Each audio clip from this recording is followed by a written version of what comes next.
Mr. Curry. Danc is get a report for the wastewater treatment plant. Yeah, I'd like to go over that if I could for a minute. In front of all the trustees, I put a report down. Sorry we didn't get that in advance. We just got this thing completed today with the holiday and things in there. So this is our first month of operation. Obviously, we took over the plant on August 1st. So this is a basic format of what your monthly status report will look like. So you can take a look at this, give us any comments or suggestions for any future reports. But I'd like to just go through it real quick. Basically, we submit a discharge monitoring report to DEC, and we also submit an operating report every month to DEC. So copies of both of those reports are included in your monthly status report. I made a comment in the first paragraph there that several process control pieces of equipment were necessary for us to properly operate that plant. And we talked with Trustee Jarvis and Mr. Miller about those items, and the village was able to purchase those items. Basically, a Royce meter measures the solids of your biological activity in the plant, and that's a very necessary process control thing that we utilize. pH and dissolved oxygen meter, we bought a new one of those. A sludge judge measures the amount of sludge in your clarifiers and things, and that's a necessary process item. And then a couple testing equipment, Hub cones and settleometers. The equipment that you had there was almost unusable. It was so dirty and you can't read those. And those are compliance tests that we have to run. So those were small dollar items that we were able to get purchased and really helps the process of that. The next section is the maintenance items that we perform every month as part of our contracted services.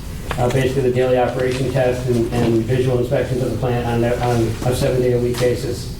Process adjustments, we weigh sludge in whenever we need to, and then we obviously monitor and control your chlorine disinfection system. And then usually the last section of the report is any operation and maintenance items that we do that are outside our regular contracted services. I made a note that this month, obviously as we go through transition, and you've had some transition of your employees as well, so we'll work with you through that transition until Gareth gets replaced down there. Our operators help Gareth unplug some of the return sludge pumps that seem to plug up fairly routinely, and Brian will talk about that in a little bit.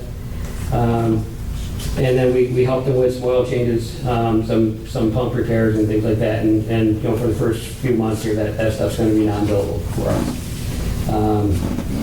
And then as you hire a maintenance person potentially, that stuff won't be our responsibility as it's not in our contract now. So this section is typically stuff that you've asked us to do that's outside our base service contract, and we just report that on a monthly basis. The one thing that I wanted to make note of that the board was aware of was on August 16th, we had a Severn Trent technician come up and change out your chlorine system. We knew that the ton cylinder was running low, and the Development Authority had some old or previously used 150-pound cylinders that we used to utilize out at our base on Fort Drum that we were not using anymore. So we donated that to the village, that equipment. And we had a Severn Trent technician. He's a technician that takes care of our gaseous chlorine system at our Warren pump station on our sewer line. Come up and change out your chlorine system. The benefits of that were that it now takes you out of a regulatory compliance issue that I'm not sure you were in compliance with previously. If you have more than 1,500 pounds of chlorine on site, there's an OSHA process safety management regulation that you're supposed to be compliant with. And now that you've got two 150-pound cylinders, that takes you completely out of that regulation. So that's a very good thing to have that gone. The other thing is that he came up on Thursday the 16th. On Friday the 17th, your ton cylinder ran out of chlorine. So that's how close we were. So that was a good thing to get that done and changed out. Now the invoice for that, I do have the invoice on my desk at my office, but that didn't get included in your monthly invoice and things here. As I talked to Trustee Jarvis today, that'll be included in your September invoice, and we just backbill that. We'll pay the bill and then backbill that. So that's monthly status. Well, and then we typically give you some graphs. If there's some other stuff that you seen in the past with the plant that you want to see. Right now, we just show you what your average daily flows are going through the plant, so you can take a look at that on a monthly basis. And then the second graph is a daily compliance test that's done.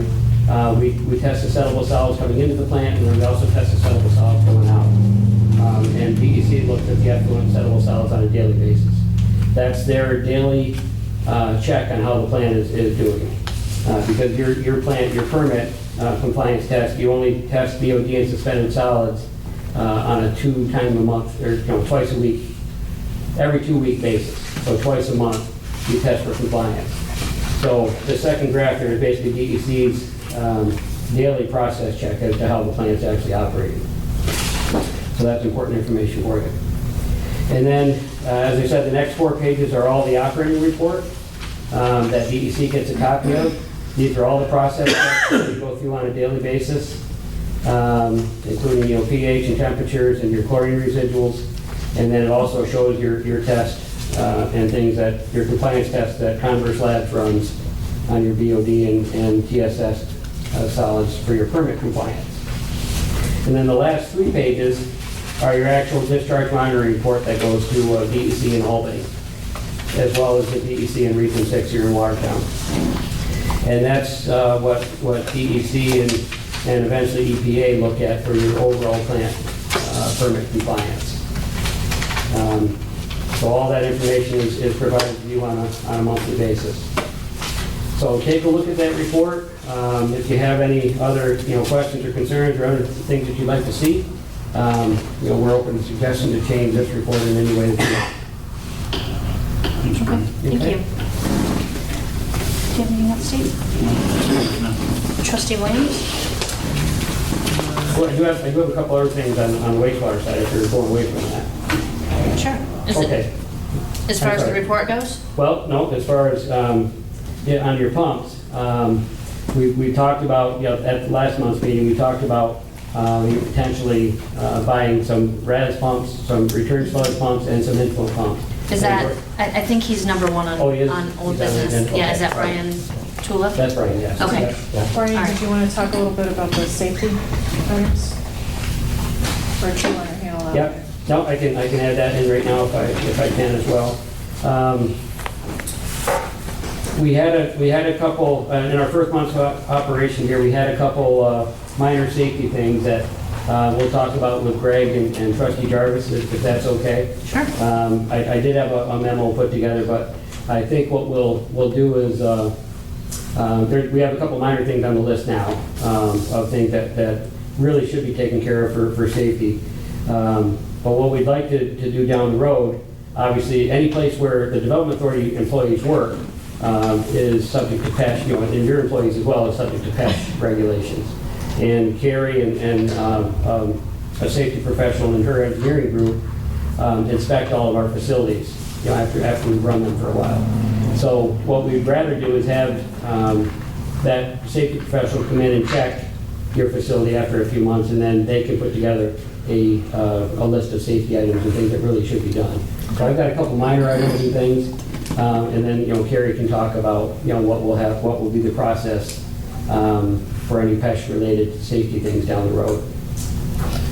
One of the things that Steve and I have talked about before is we want to take a look, we still want to look at the chlorine, the gaseous chlorine. Although we downsize the cylinders, there are still requirements that you need to put in place if you're going to use gas, because it's still a hazardous substance, and if the chlorine cylinder breaks or leaks, you have to have plans in place to be able to respond to that emergency.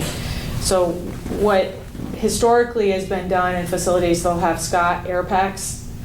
There are a whole bunch of requirements that your employees have to be complying with that I'm sure we aren't.